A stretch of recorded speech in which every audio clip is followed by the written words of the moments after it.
Hai guys, kalau sebelum ni kita cerita pasal 1997, hari ni kita throwback satu lagi tragedi ekonomi dunia iaitu krisis kewangan 2008. Krisis ni bukan bermula dari Asia, tapi impaknya buatkan pasaran saham seluruh dunia terkesan termasuklah Bursa Malaysia. Krisis 2008 ni sebenarnya berpunca daripada kejatuhan pasaran hartanah subprime di Amerika Syarikat.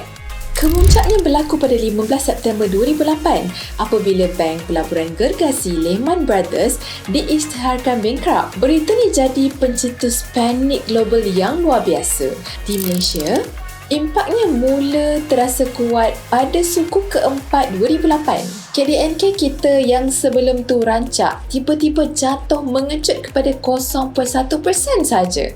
Masuk awal 2009, ekonomi kita rasmi masuki fasa kemelesetan. Paling ngeri, nilai ekspor Malaysia jatuh menjunam sehingga 45% dalam masa beberapa bulan saja. Walaupun sistem bank kita lebih kukuh berbanding tahun 1997, pasaran saham tetap merosot teruk sebab pelabur asing tarik keluar modal besar-besaran untuk selamatkan diri di negara asal mereka.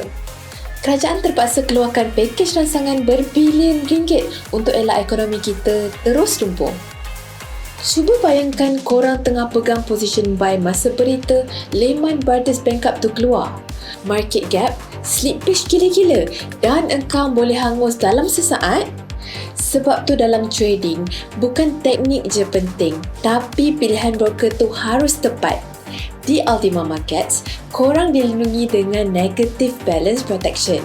Maksudnya, kalau berlaku crash mengejut macam tahun 2008 sekalipun, akaun korang takkan jadi negatif. Modal korang selamat dan korang takkan berhutang sesin pun dengan broker. Kesan 2008 ajar kita yang krisis boleh datang dari mana-mana. Bukan dari dalam negara je. Middle class yang paling terkesan dan banyak syarikat gergasi dunia pun boleh tumbang. Pengajarannya, sentiasa bersedia dengan pengurusan risiko yang mantap. Sebagai trader, pastikan korang trade di platform yang telus. Nak rasa pengalaman trading dengan perlindungan profesional? Trade dengan Ultima Market. Bye guys!